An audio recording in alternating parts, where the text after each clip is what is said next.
Hey everyone, it's Adam Rittenberg and Chris Low. We're senior writers for college football here at ESPN.com, and we're here on ESPN's College Football YouTube channel talking about Rivalry Week. It's a huge week around college football, not necessarily previewing the games, but kind of what they mean in the context of the college football playoff race, as well as the Heisman Trophy race, as those are all both heating up here over the last 2 weeks. We'll have answers on Heisman finalists and who's going to be in the playoff 2 weeks from today. So big games on tap, and none bigger than the one in Columbus, Chris, with Michigan and Ohio State playing one another, both undefeated. First time since 2006 that they're both undefeated heading into the game.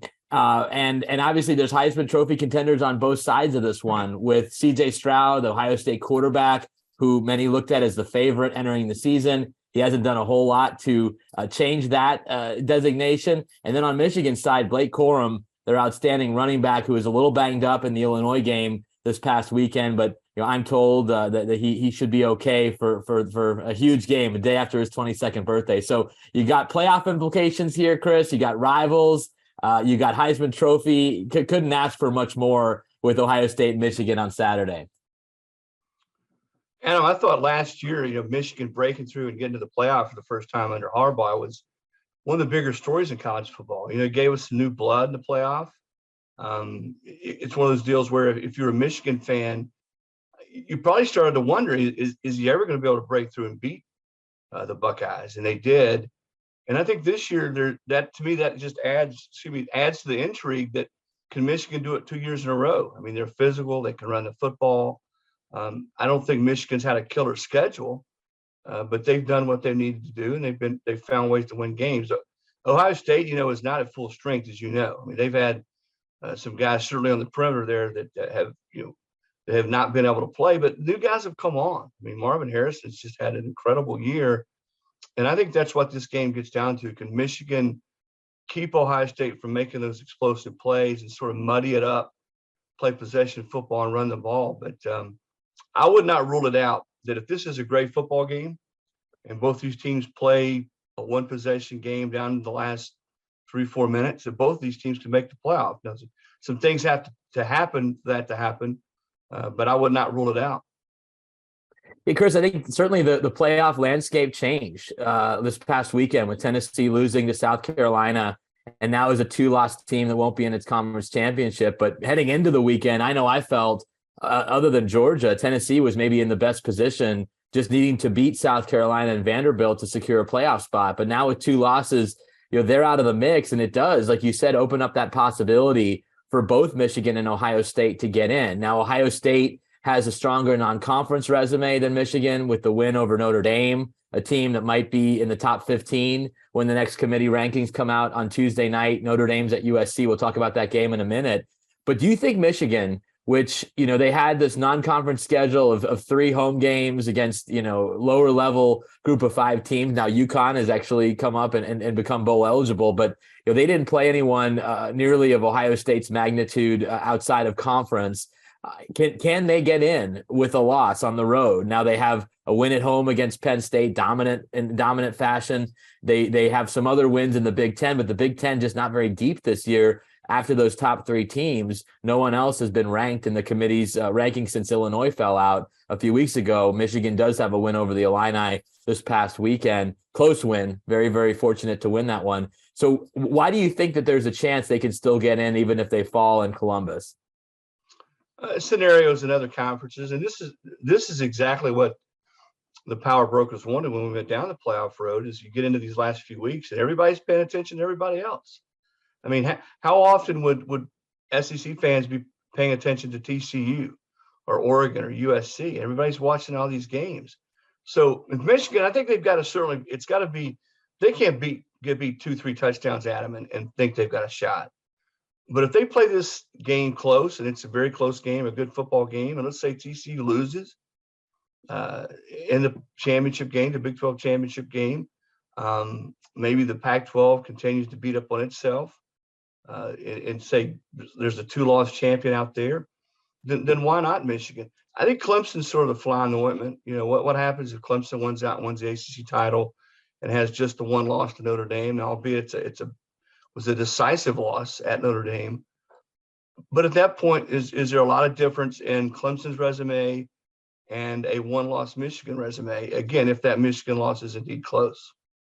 Right. And that, Clemson can't go back and change that loss, but they did go undefeated in ACC play for the first time since 2019. And obviously they have that championship game after they get past South Carolina that comes in with a ton of confidence after the win against Tennessee. The one last thought on Michigan and Ohio State is that the Heisman field undoubtedly narrowed this past weekend. Unfortunately, Hendon Hooker, the Tennessee quarterback, who was in my top 2 or 3 for the Heisman most of the season, he tears his ACL, unfortunately going to be out for the rest of the season. Drake May, the North Carolina quarterback, who had incredible numbers, struggled in a loss to Georgia Tech. Even though Carolina still has a chance to win the ACC title game, that's going to be a tough situation for him to climb back up in the Heisman race. So if you look at Corum and you look at Stroud, the winner is guaranteed that second game. That I know the Heisman, you can vote before the championship game, which I hate when people do that. I think you should wait until the last possible moment. But how important is it to win this game and have that second opportunity against maybe Iowa, maybe someone else to help your Heisman case if you're C.J. Stroud or Blake Corum? I think it helps. To me, this game stands on its own, Adam. How many times have we seen guys win the Heisman on these kind of stages, rivalry games? I go back 25 years ago, I always felt like Charles Woodson won that Heisman that year over Peyton Manning because he has that great game against Ohio State, and if Michigan wins this game, I think it's probably more important for Corum. If Stroud wins this game and he has a good game, I think he's the odds-on favorite to win the Heisman.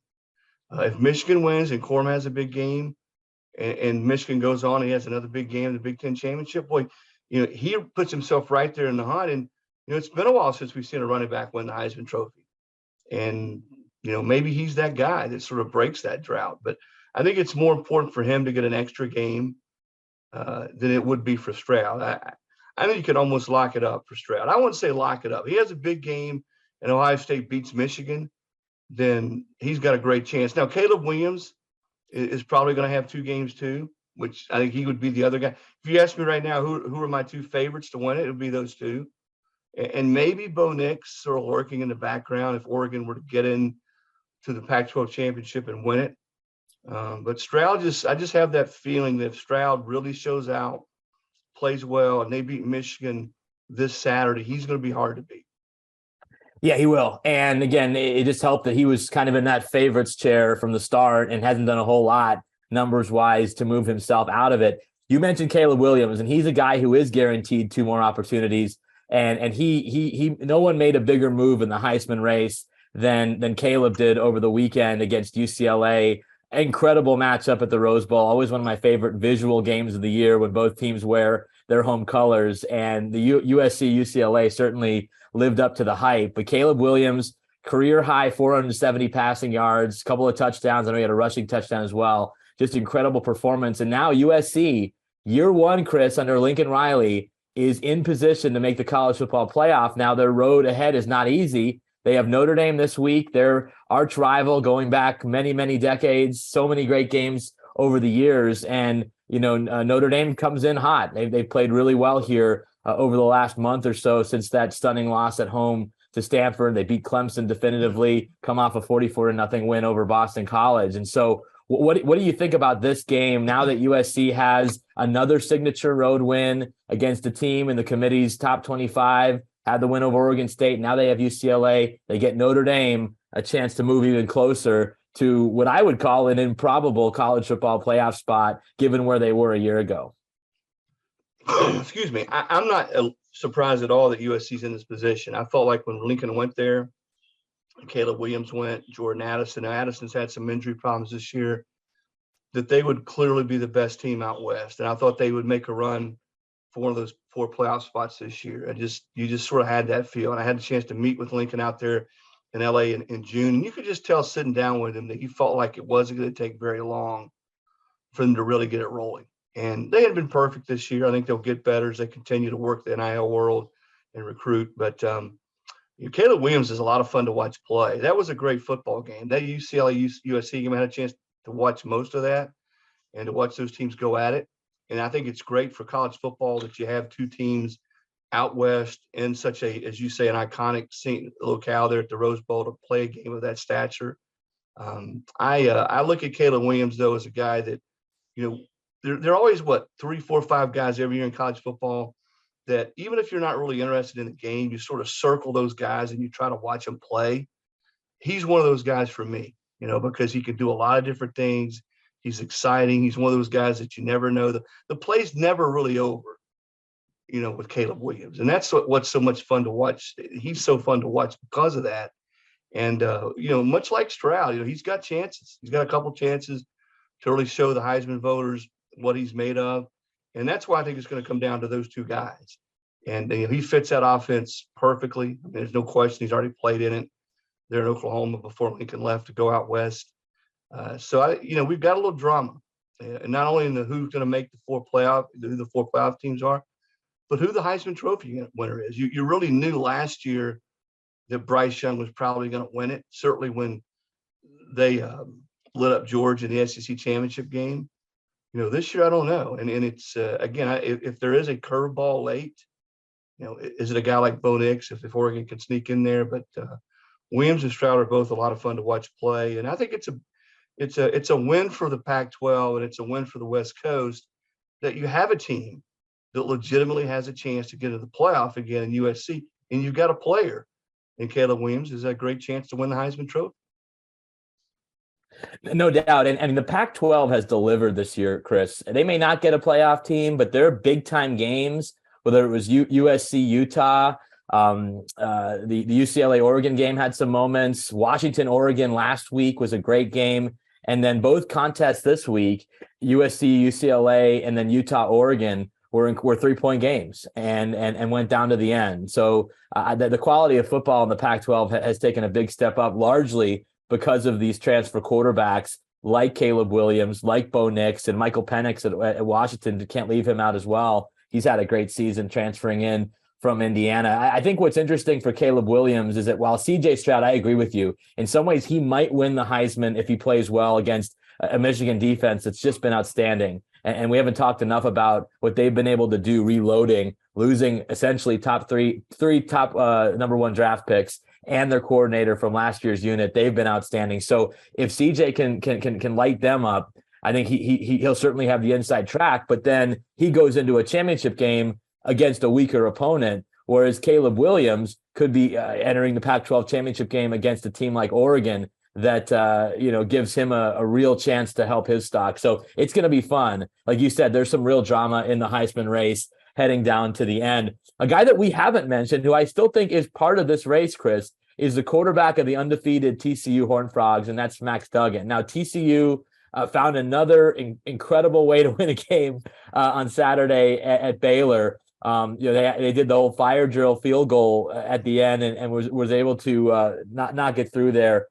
Kell, their kicker, who'd missed an extra point attempt earlier in the game, that's why they were down a point.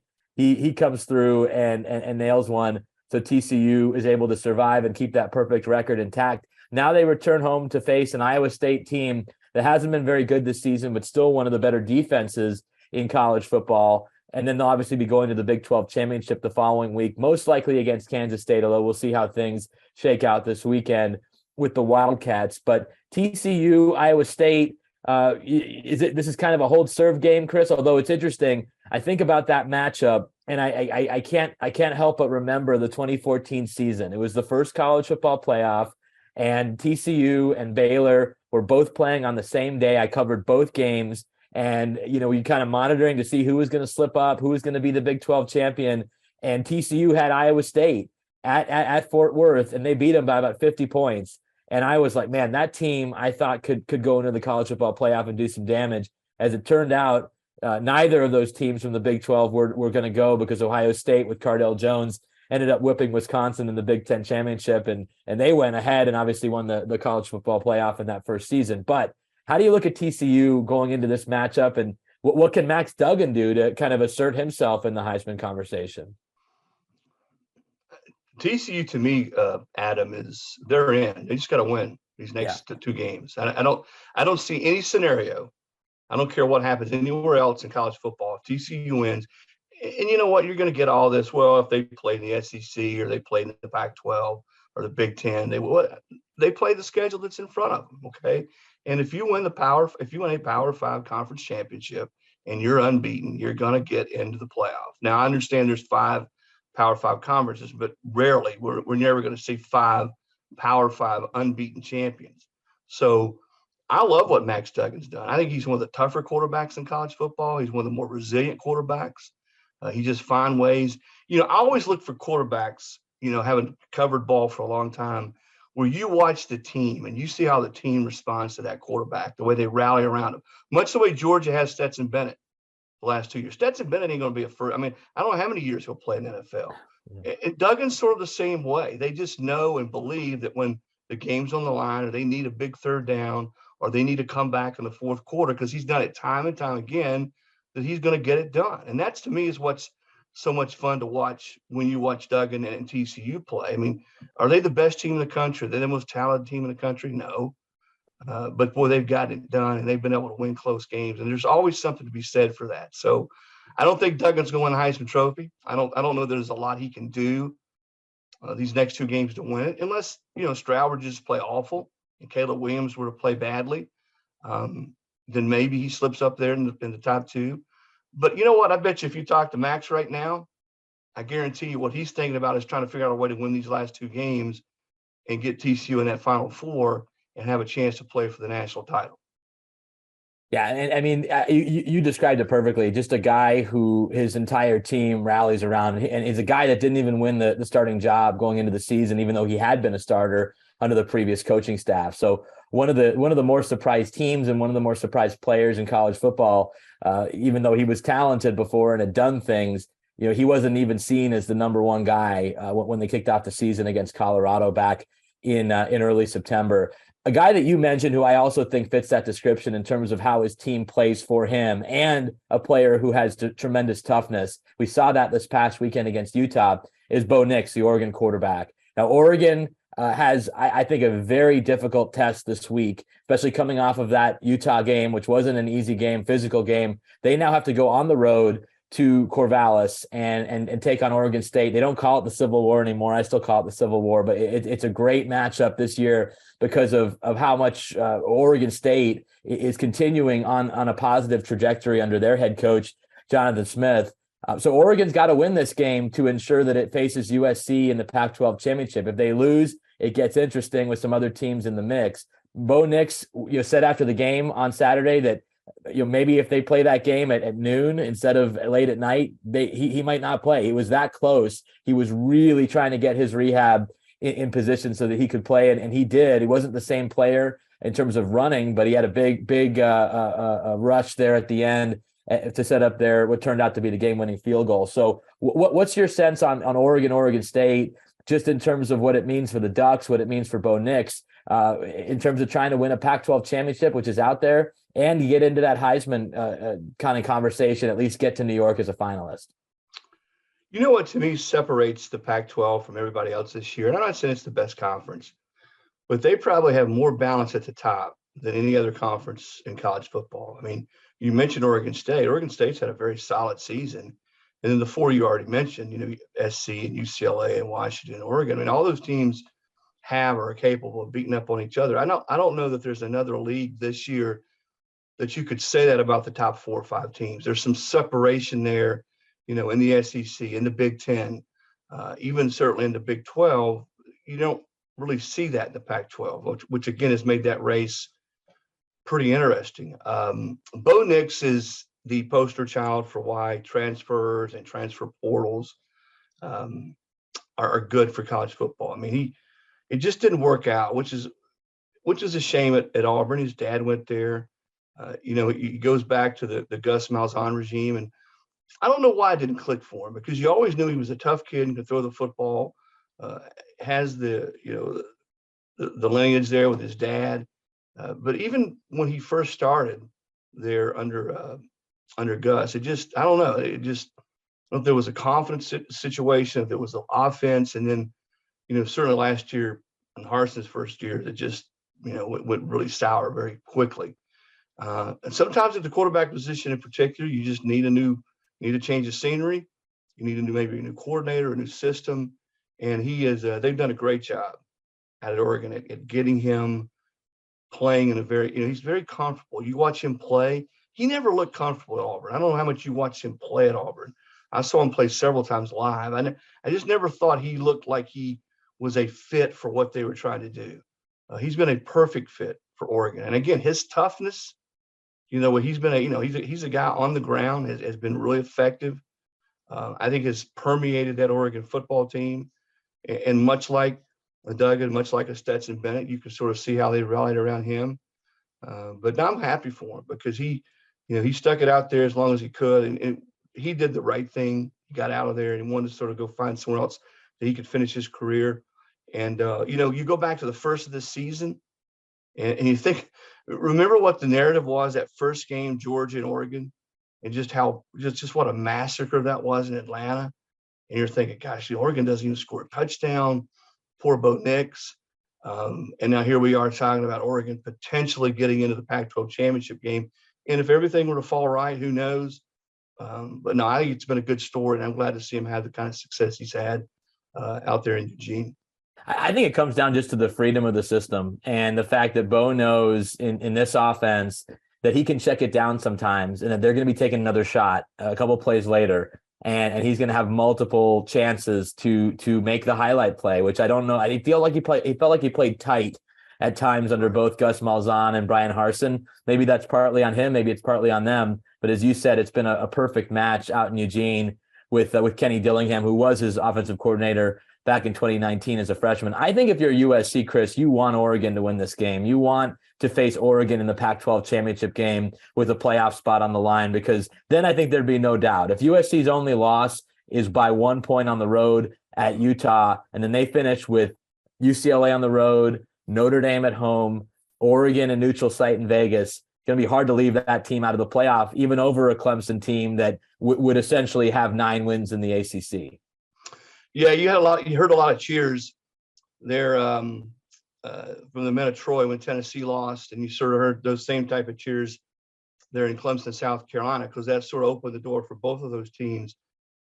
Between those two teams and the scenario you just described, I think if SC can beat in order UCLA and Notre Dame, and then an Oregon team that should be ranked pretty high at that point, if they do indeed win this week in the final committee rankings, I think it's going to be hard to keep USC out. To win 3 games like that late in the season against ranked teams, to win the Pac-12 championship, to have the one close loss.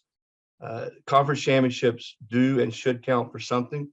And I think at that point, if it's close between them and anybody else, and the fact that they have such a strong resume at the end, I think will help them. And again, you've done that mock selection process. I've done it. And, we always hear, well, they want the big brands in. They want the SCs. They want the Michigans. They want the Alabamas. That's not the case. We're all human. You sit in that room, you watch teams, and you know where the team, what their history is. But, I never had any feel when I went up there and did that with several other media members. I think at the time I did it, Jeff Long was the committee chair. That was, that had anything to do with anything. And I do think that USC, though, if they put together the season-ending resume that you just laid out there, they should be in it. And I think they will. And again, I think it's good as we go through the last couple of years of a 14 playoff, because we're going to go to 12, whether it's 24 or 25. But I think it's good to get new teams in there, to get new blood. I mean, I don't think you force feed it. To me, if Tennessee's a one-ranked team and they've beaten 2 top 8 teams, and it's USC Tennessee, then it's the best team. It's the team that's the best team that has the best resume. But in this case, now that Tennessee's lost, I think absolutely it's a good thing if you get a Pac-12 team, if you get a TCU that has not been in the playoff. I love the fact that the playoff, typically you're going to get the teams that we all want to see play, teams that have had the best season. But it does get a little bit old to see Georgia and Alabama and Ohio State and Clemson and Oklahoma in the playoff every single year. People get tired of that. No, they do. And certainly USC, we've been kind of waiting on them because of their brand, because of their history. This is the first time they've been ranked in the AP top 5, Chris, since 2017. So it's been a long time coming for USC. It's been a tough playoff era for them, but they're certainly on the upswing now with Lincoln Riley. And I think they certainly would benefit from an Oregon win on Saturday. Let's talk about one more rivalry game, and you mentioned them, the Clemson Tigers. This isn't a game that features a Heisman Trophy candidate, although Spencer Rattler from South Carolina certainly looked like one against Tennessee with 6 touchdown passes in that 63-38 win in Columbia last week. But, this is a rivalry that has been one-sided as of late. Steve Spurrier had some success there at South Carolina against Dabo, but since 2015, Dabo's had the best of the Gamecocks. However, South Carolina comes in riding high after that incredible win over Tennessee, and they can spoil their rivals' playoff chances. I mean, I don't care if Clemson wins the ACC. If they go in as a 2-loss ACC champion, they're not making the playoffs. So how does that change the dynamic of this rivalry game on Saturday in Clemson? By the way, I think Spencer Rattler just threw another touchdown pass. Might have. And Steve Spurrier would remind you very quickly, Adam, that he didn't just have some success against Clemson. He beat him 5 straight years, which I don't think's been done maybe since a long, long time. Dabo Swinney is probably an acquired taste for a lot of people. Some people are not a big fan of his because he's stubborn.